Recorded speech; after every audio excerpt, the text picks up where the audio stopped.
brain, we are literally at a position where collectively, working in harmony, we can do most of the things that, and take the responsibilities, which in the past have been attributed to the great deities of the past. I think the golden age is ahead. It's the golden age of humanist science, humanist technology, pagan science, pagan technology, high-tech, high-touch. In every field, there's I think that you could float through all those impressive list of places in which there were breakthroughs, one after another, and flip planes that fast, you know, because you rest nowhere. And so if from that place, it all is this incredibly creative act, and you can do anything and you can play any way you want to. But the place we share is the place that stands nowhere. Not the place that's caught in these spirals that involve intellectual advance or now we know it, so on. That's all like little ripples on the ocean. Or another way to put it,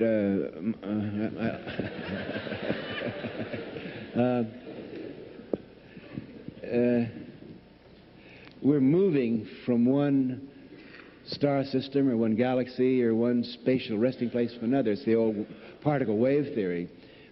We jump the void, and when we're in that void, we're together, and we may land on different planets, different lobes of the brain. There's no getting away from the fact that it's all on-off, void structure, form structure. Atomic physics tells us that. The brain works that way, so that... am I more interested in the many landing places and you more in the void? I don't think so. No. I don't think so. I think we're just sharing an ecstatic delight in the uniquenesses of the way the form manifests. I mean, I'm really an appreciator of the way you are manifesting this lifetime, and you of me. And in a way, it's because we rest in the place behind that.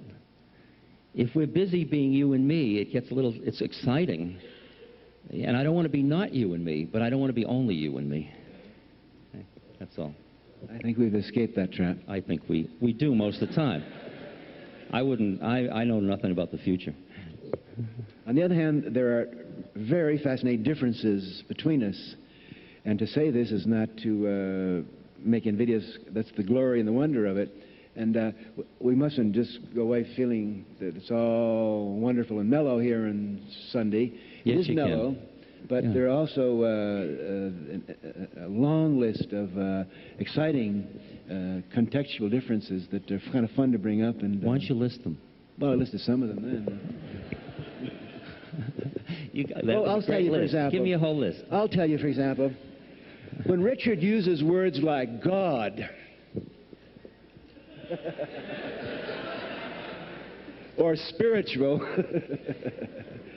and occasionally you call upon the name of Christ, wow, that's... The great way is not difficult. Far out. The great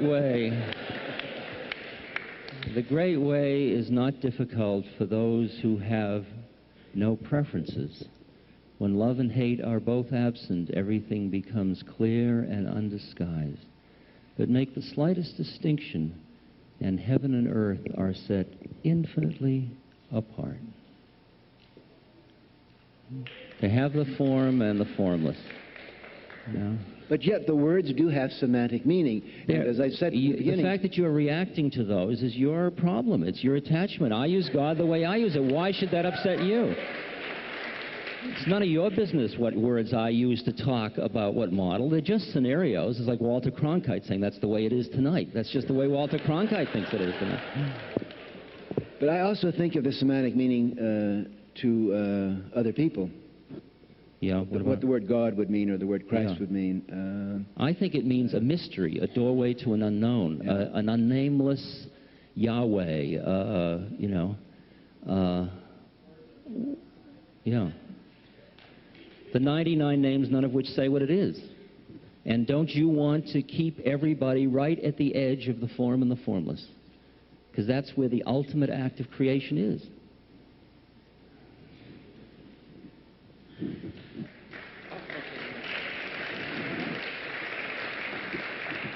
For some people, God is a total drag, and for other people, it's a doorway. And I just send out as many doorways as I can, because all the doorways lead to the same place as far as I'm concerned.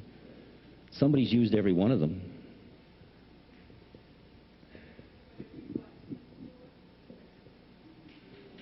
I think that it's our duty as explorers and as frontier scouts for our species to invent new terminology. We don't say, well, I went out in the spaceship and I climbed the mountain and I went over the hill and I found this incredibly new terrain, and I'm going to call it God.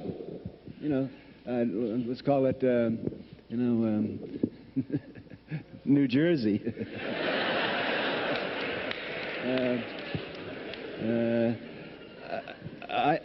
I really feel that words are tremendously important, and when I give college lectures to young people, I say, we've got to develop a new terminology. We simply can't use the language that has been around for 3,000 or 4,000 years, because more people have been killed in the name of God than any other word around. How many have been about to be killed by science?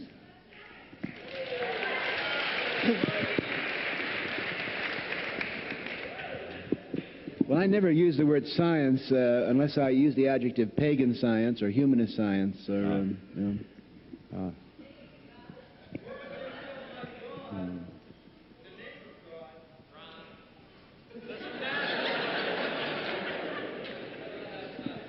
It's like a symphony orchestra out here of images. Did you finish that?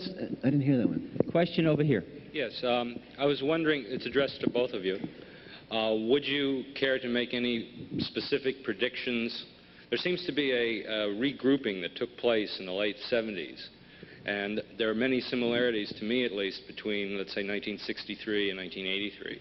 Would you care to make any predictions on the remainder of the 80s? Which groupings do you have in mind? Anyone.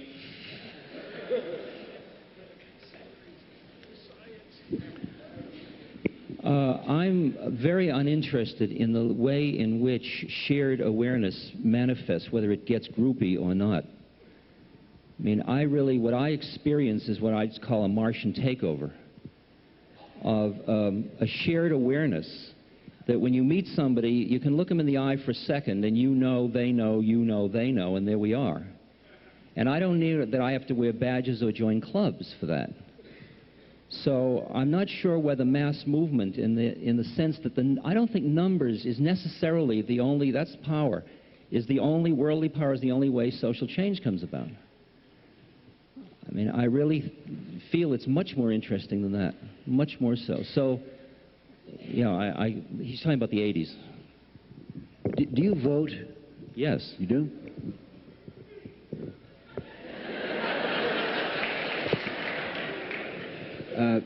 I would love to vote. I would love to vote. You can't. You're an ex-criminal, aren't you? Or something? No, I think I can vote. Yeah, well, why don't you? Matter of fact, yeah. Well, I haven't been excited about the choices. No, I haven't either. And I felt that not voting... I don't think the political arena is where social change occurs. Yeah. It follows. It always comes later. They're just reactive. They got pollsters in the White House. I mean, there's the sole man in the Oval Office reading his polls to decide how to think, which is great from our point of view. We do have an actor. We have just what we wanted. All we have to do is accept the responsibility for the programming. And that happens out of the individual human hearts that don't feel good, and they say to him, hey, baby, you're not playing my, you're not my lead anymore. And it moves.